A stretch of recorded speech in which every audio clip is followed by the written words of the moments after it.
Hi, I'm Alissandra Cummins, Director of the Barbedos Museum and Historical Society, and it's a special pleasure to be here with you today, reflecting on these very important questions you have about the development of a national museum.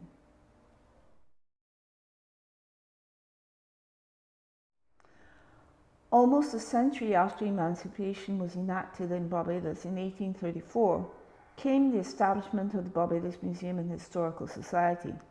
However, this was much built on the earliest ideas of what a museum could and should be, which was being debated in the columns of the Barbadian newspaper in April 1842, where society debated the proposal for a Barbados Institute and Colonial Museum. In other words, it was very much considered to be important as an improving institution to help shape the morals and behaviours of the post-slavery society that was Barbados.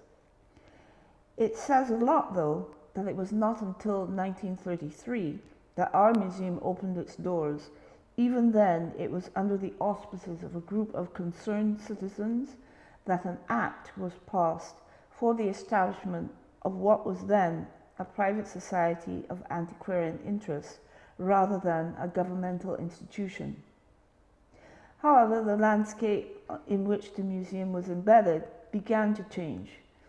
From the late 1950s, there were shifts in the visible cultural practices and organizations of Barbados that moved away from the colonial British traditions into celebrating Afrocentric aspects of Barbadian cultural identity.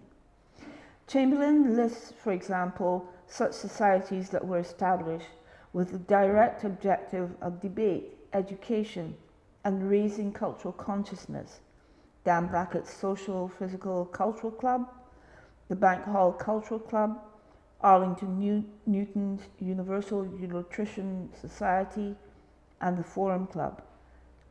So social, cultural, and even sports clubs were the order of the day. One of these was the Yoruba House or Yoruba Yard, founded by Ilambe Motley, which catalyzed a conscious shift towards indigenous and Afrocentric performance, dance, music, and language. Although primarily a theatre group, Yoruba House supported a wide range of creative development, including the visual arts, from which many of our contemporary masters of sculpture and painting have emerged today. Farmer states that in the post-independence era, there was also an active direction to nationalize museum spaces in the Caribbean.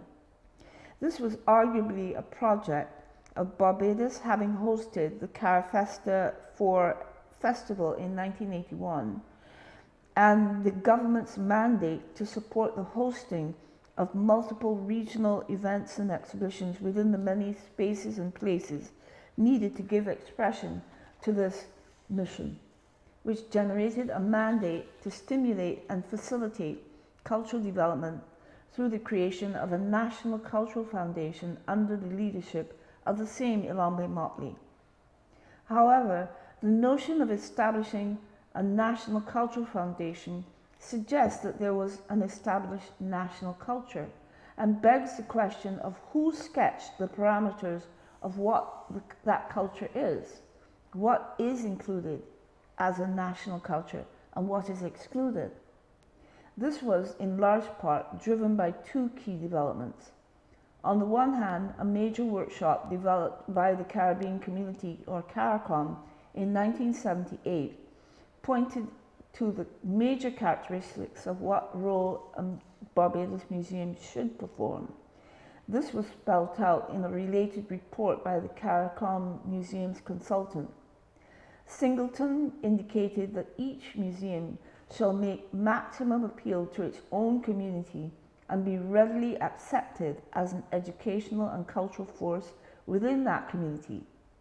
Any visitor to the museum, whether local resident or tourist, should be able to derive from it a complete explanation of the community's past and present way of life. For this to take place required then that government must accept that museums are an important part of national development and in consequence should provide the necessary support.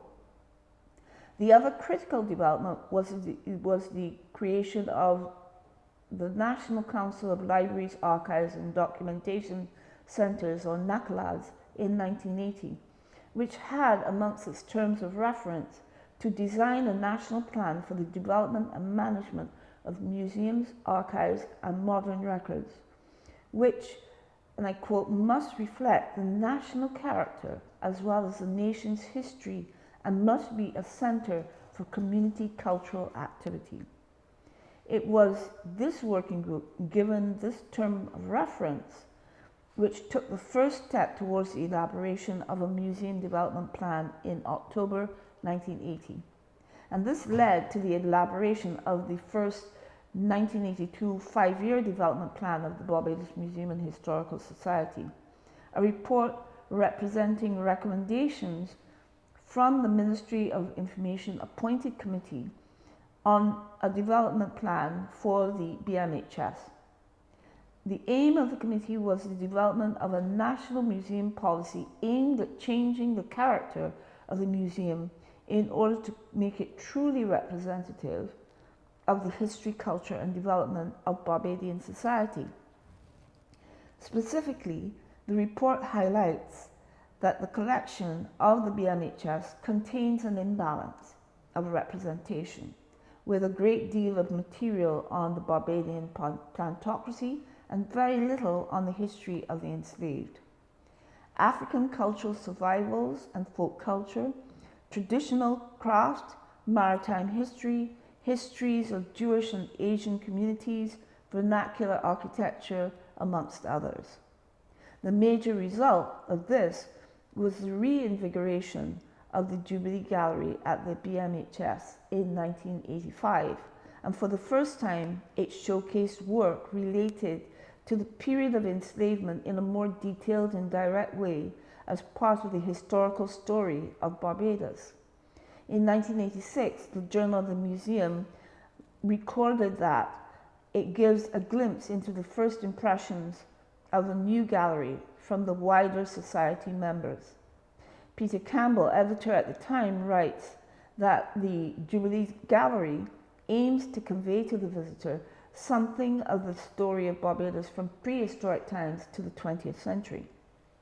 However, it was ultimately the establishment of this gallery that I'm in, the African Gallery, in 1990, which critically makes an important shift in the museum's epistemologies, which demanded and delivered an authentic African voice within the museum's exhibitionary space, which placed it on the same level as the previous galleries did.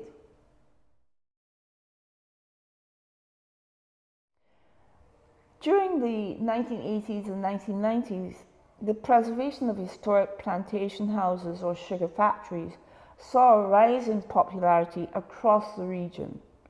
In Barbados, properties such as St. Nicholas Abbey, Sunbury Plantation, Portville Sugar Museum opened their doors for business. At the same time, the historic house museums, along with George Washington House and military histories such as Gun Hill Signal Station, which can often erase the historical reference to enslavement, have been maintained under a model of heritage tourism, which arguably has formed a pathway for museology that supports cultural erasure or suppression. Williams emphasizes that heritage for tourism is a neo-colonial phenomenon that could exploit the Caribbean region. Marissa Fuentes reminds us that visible aspects of colonial power exist in urban areas as well, and that they were not exempt from systemic displays of brutal power. However, one museum which attempts to negotiate the space of heritage tourism in a community-led way is Arlington House Museum in Speightstown. This site highlights the home of the Skinner family, marine merchant owners throughout several generations. In 2014, the care of the museum was managed by the Barbados National Trust and went through a series of renovations, creating interactive displays that drew from the voices of those who lived and live in Speightstown. Another model of a museum as a platform to share a national story became more prominent, where we see the emergence of a specific hierarchy of museum models, such as Tirlcott Heritage Village of 1990, the Folk Museum at Ford Square Rum Distillery in 1996, the National Heroes Gallery as part of the Museum of Parliament in 2007, the Cricket Legends of Barbados Museum in 2007. These arguably had very distinct notions of what a Barbadian cultural identity was, informed by the narratives provided by the Barbados National Trust and the Barbados Museum and Historical Society. With the establishment of the Nide Israel Synagogue Museum in 2009 and the Exchange Interactive Center in 2016, the national narratives continue to expand even further to include Barbados business and Masonic history and Jewish history. Considering the discussion on community museums, Springvale Indigenous Folk Museum can also be included in relation to these heritage site developments.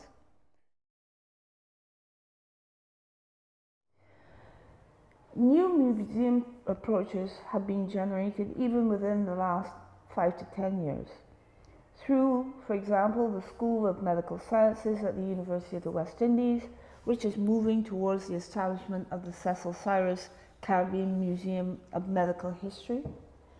Efforts are also underway with the development of a Gary Sobers Museum of Caribbean Cricket, and the long-standing initiative which seems finally to be coming to fruition, the establishment of the Barbados National Art Gallery. All of these speak to just some of the ways Barbadians are coming to conserve and communicate their multiple heritages. Co-curatorship is a key aspect of the new museological direction of the BMHS. In 2019, the museum piloted a new model of museum development through its participation in the EULAC Museums project. The Enigma of Arrival, the Politics and Poetics of Caribbean Migration to Britain exhibition embraced a collaborative, community-driven approach to storytelling. It aimed to explore and share the untold narratives of Caribbean migration by fostering partnerships between museums, communities, and researchers both in Barbados and its diasporas, in almost direct reversal to the colonial model which was required earlier. Drawing on the concept of a community of curatorial practice, the project emphasized learning and co-curation, involving shared efforts to uncover and present collective histories. The process began with collaborative research led by the University of the West Indies and the Barbados Museum and Historical Society. Community involvement was integral, and with open calls inviting individuals and institutions to share artifacts, images, and memories. These contributions shaped the exhibition's content, which underwent review and refinement with feedback from regional audiences. This iterative approach ensured diverse voices and perspectives were represented during the process. The project also encouraged sustainable exchanges. Exhibition panels, for example, were shared across the Caribbean and in the diaspora, showing or allowing local communities to adapt and build on the content. Since its debut in Barbados in 2019, the exhibition has evolved with every iteration, growing richer through the involvement of new hosts and audiences.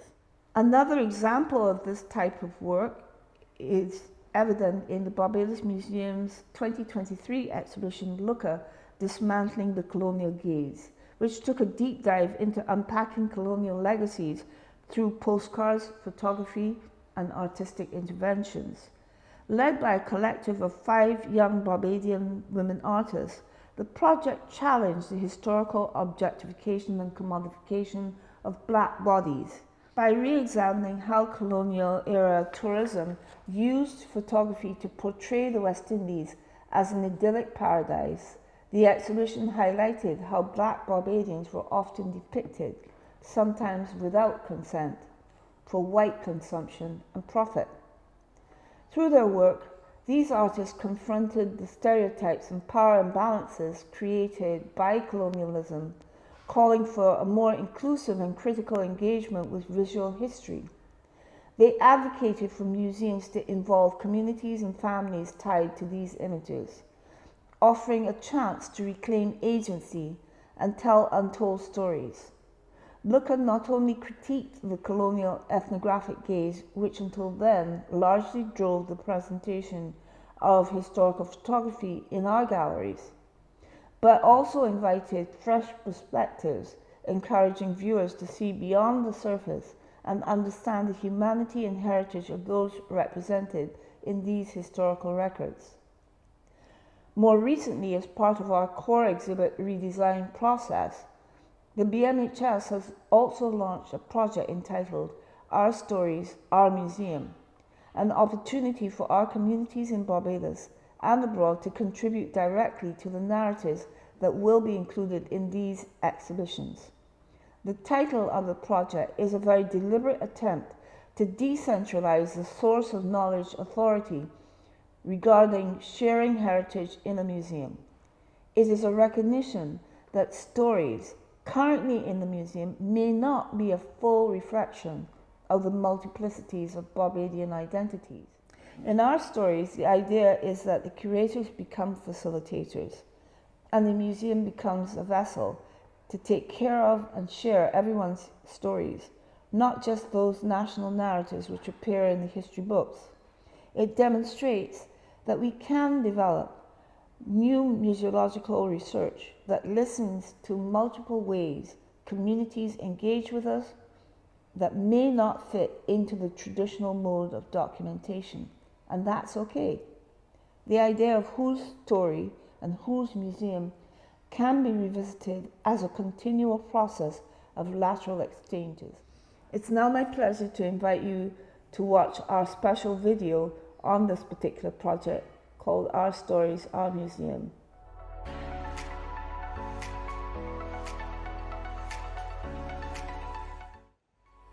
Exciting things are happening at the Barbados Museum and Historical Society. We need you. We're thrilled to introduce Our Stories, Our Museum, a community-led project to reimagine, redesign, and revitalize our long-term galleries. In the year of regathering, this is your chance to shape your museum. Everyone at home and abroad, we want to hear from you. What stories do you want told? What memory and mementos are special to you? What makes our heritage uniquely Barbadian? We're inviting all voices to join us in retelling our shared stories. Share your ideas, images, and experiences, and help us create a museum that truly reflects you. Submit your contributions today on our chalkboard or via the QR code, because your voice matters.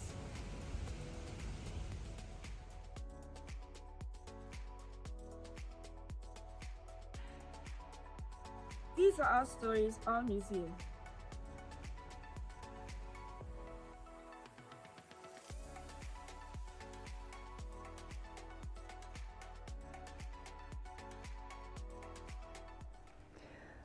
Thank you very much for this very important invitation to participate in the discussions around the development of plans and ideas for a national museum for Djibouti.